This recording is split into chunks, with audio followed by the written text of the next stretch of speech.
Hello and congratulations on getting access to this video course on how to optimize your videos before making your YouTube videos live. So this is video number 1, which is the introduction to YouTube search engine optimization.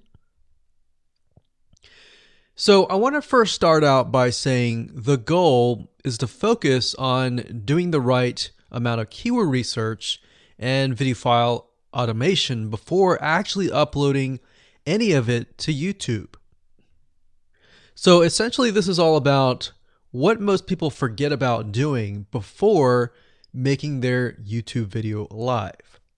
Because if you think about it, most people think about, okay, what do I do after I upload this video? They don't really think about what they have to do before making it live. So this is not about what you can do afterwards, as that is a totally different focus, but rather before. So besides simple optimization, you really need to know that YouTube ranks the videos that people watch the longest. Meaning, let's say for example that we have a 10-minute video.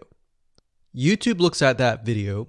They look, yes, at the likes, dislikes, and comments, but they also look at, okay, do people actually watch most of this video? And based on, let's say, 1,000 views, how many of those 1,000 views actually watched either 50% or 100%, or how many minutes total? 1,000 times how many minutes was watched. So they really look at how long people watch the videos as a whole. Meaning the more viewers and the longer that they watch, that will get you ranked up further and further up. So instead of focusing on, spammy tactics, tons of backlinks, and all of that, our goal here is to really focus on the user experience. So what I want to do now is give you a quick overview of what's inside this video course. This is, of course, video number 1. Video number 2 is going to be about competitive research, or in other words, researching your competitors to kind of get a better idea of why YouTube is ranking those videos. Video number 3, we'll talk about highly searched keyword terms and how you can find those for your product or service or whatever you're trying to promote. Video number 4, we'll talk about your title and your description. Video number 5, we'll talk about video file optimization. So we're going to optimize the actual file, because each file has essentially information in it. And of course, video number 6 will talk about why your thumbnail is important and how to make it professional and good looking. And video number 7 will talk about video length and why that matters. We talked briefly about it just now, but I'm going to dive in deeper in that video. And of course, last but not least, I'm going to give you a secret tip on how to outrank your competitors in video number 8. So before we get started, I want to talk about what you need to have in hand. You're definitely going to need your product or service and an idea of the niche that you're targeting. You also need to have a video that is ready to be uploaded. And with that said, let's move on to video number 2. Hello and welcome back. This is video number 2. So let's talk about competitive research. You see, the best way to understand how you can rank better is to know what is already ranking in your niche or your market. So what we want to do here is we want to analyze the videos that are on the top. And I want you to specifically look at what titles, what descriptions are they using, and what thumbnails are they using that are eye-catching. And what is the user experience like when you click through those videos? So let's go ahead and do some competitive research. So for the sake of making sure that we find YouTube videos that actually relate to promoting a product, what I want to do now is just to pick a product out of the blue and let's take a look at YouTube. So one product that I've been using for a while now, which has been really, really awesome, is called the Instant Pot. It's basically a pressure cooker that cooks food at a really fast rate. So what we're going to do is we're going to hop on over to youtube.com and we're going to type in Instant Pot and see what we get. So I'm not going to click enter just yet because I'm interested in getting an idea of what kind of potential keywords that we could rank on, or what potential videos that we can create. And we'll talk more about this in the next video. But for now, let's just do some basic keyword brainstorming and then, of course, do some competitive research. So Instant Pot, we got Instant Pot recipes, we got Instant Pot ribs, Instant Pot roast. So let's just click here and see what we get. Now we can see how to use Instant Pot has 316,000 views right here. Instant Pot chicken, top 6 easiest things to cook in your Instant Pot, perfect for beginners. All right. So let's just take a look at the top 3. So let's go ahead and open those up. And let's analyze them. So the first one is this one here. And let's pause the video. We'll skip the ad. All right.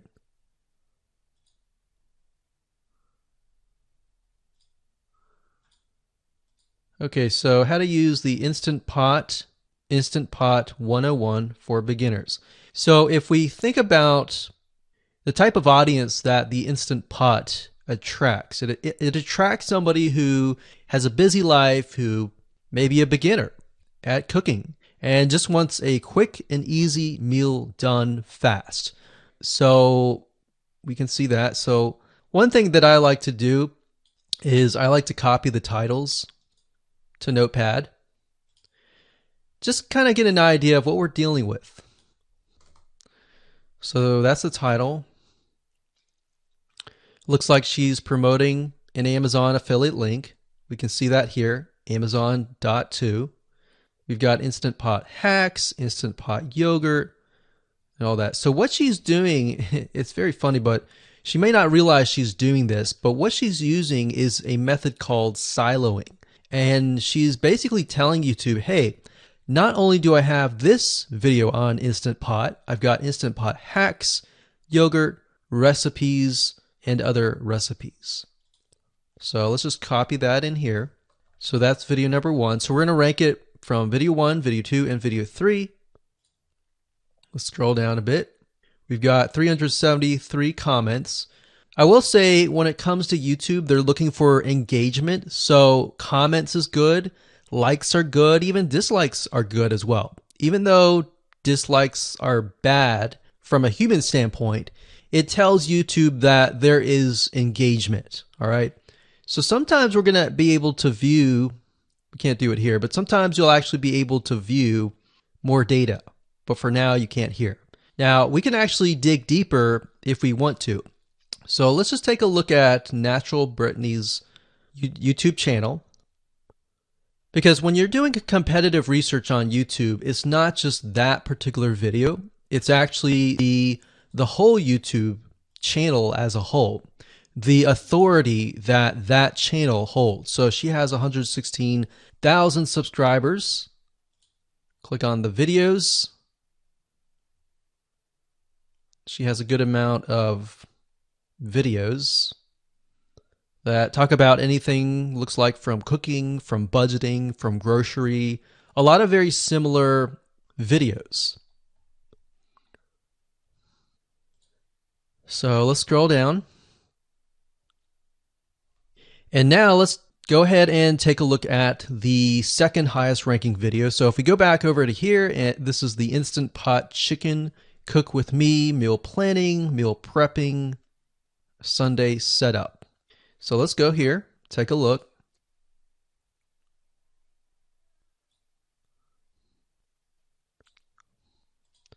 Okay, let's see here. So it's a 20-minute video, all right? And it has 658 likes, 5,000 views. If we take a look at this video here, this has 320,000 views and 7,000 likes. Now, notice how it says 13 minutes here, and notice how it says 20 minutes here. We'll go back to this later on. All right, so we'll talk more about why a certain amount of time of your video is important, why the timing is important. And why is it that this lady has only 5,000 views, whereas the other lady has 300,000, and this lady is ranked right below that lady? All right, so why is that important, and why does that correlate to the time? So we'll talk more about that later on. But for now, let's just do competitive research. We're not trying to figure things out right now, and go from there. So if we take a look at the description, it says cook with me as I try a new recipe with Instant Pot. So the description contains the keyword. Sunday setup. Looks like she's got some Amazon links. And if we think about Instant Pot, who could it be targeting? All right, so this lady calls out people who are trying to prep on Sunday. So if we can get an idea of who it's targeting mothers, it's targeting people who are busy, who maybe only have time on Sundays to set things up. And chicken is a common thing, so maybe she's getting a lot of clicks. We don't know exactly, but we know that the headline and the description work together and getting clicks. All right, back over here, this is the third one. So let's take a look at this one. So this one is 8 minutes, but it has a lot more views than those other two videos, but it's shorter. It's shorter, but it has longer amount of views, and it's third. It's got 11,000 likes and 633 dislikes. If we scroll down, we can see that it has more comments than the first one. So why is it that the first one is number one and this one is the third one and it has more views and more comments? Well, we don't know exactly why, but I have a hunch as to why that is, which we'll talk more about ranking and what Google and YouTube is looking for later down the road. So that's that. Let's just copy that title. And I'm going to go ahead and pause this video and we'll copy and paste that information to the notepad. Okay, so I went ahead and copy and paste the information. So this is video 1, this is video 2, and this is video 3 down below. So let me make this bigger so we have this information. So as we're kind of analyzing the competitor, we want to save this for later, but can you kind of see a similarity here? So this is calling out the target audience. This is calling out the people who are busy, essentially. And top 6 ways, top X ways, top certain number ways is always a good title. So perfect for beginners. So if you can imagine, we already see that this title has beginners. This one's calling out perfect for beginners. And this one essentially is calling out people who are busy. So it's a target audience. So that's key. So having this in hand gives you a better idea on what potential titles and descriptions that you can have. Now, you can do some deeper dive competitive research using specific tools. And one specific tool is called Social Blade.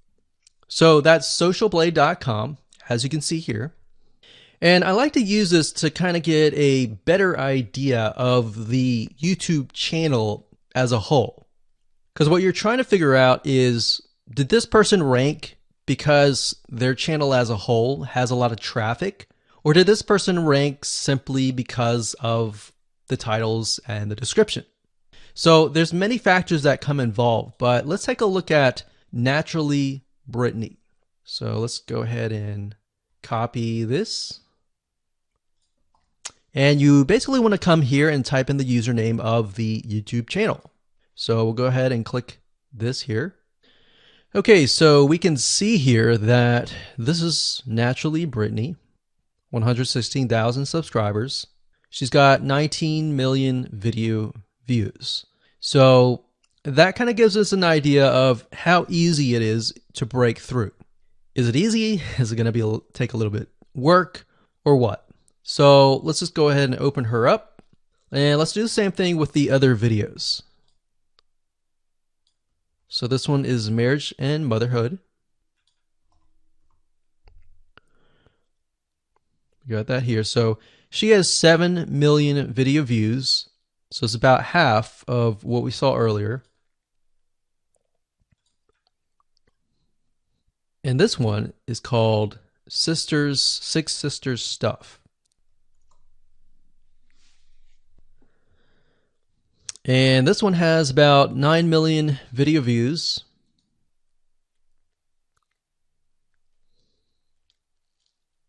So right off the bat, we can see that if we were to rank on the keyword Instant Pot, it's going to take a lot to break through. But the way we can break through is by using essentially subcategories of that keyword. So Instant Pot recipes or Instant Pot chicken recipe, stuff like that. So we can see that each one of these has about 100 to 200,000 subscribers. So you're going to have to be competing against that. Now, obviously, if you have a good size YouTube channel, that will usually mean that you can break through fairly easily. But if you're just starting out, then breaking through on that keyword is going to be a little bit more difficult. So the next question is, what keywords should you use? And we'll discuss that in the next video.